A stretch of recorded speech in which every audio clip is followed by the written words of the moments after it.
民党这边咧，因的副主席夏立言率团到中国访问台商，方质疑是亲中国。这笔会嘛烧到台中市长罗秀燕，因为民进党发现讲夏立言有伫个台中市政府来兼国际委员会委员，所以一直以来拢真少咧过问国民党务的罗秀燕，这届嘛回应了。伊讲这个时机访问中国确实是无妥当，加困扰的。国民党副主席夏立言10号找人到中国访问台商，国选伫解放军一直伫台海附近军演这个敏感时期出团，防质疑亲中。即马政会烧到台中市长罗秀燕。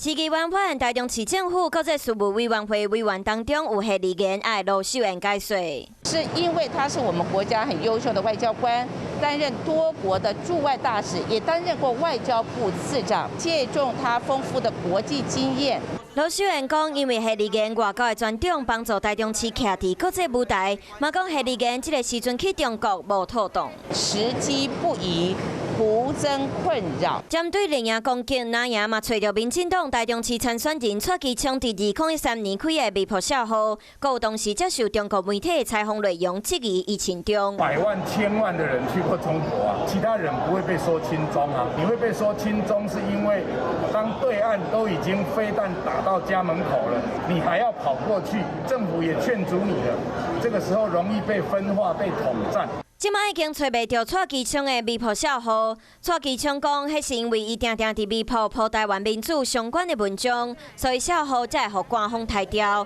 罗秀燕过去只要是党务或者是选举的代志，拢是袂受访、袂说明。即摆嘛真罕见的回应非市政的问题，敢若嘛是烦恼夏立言这件代志会影响到市长的选情。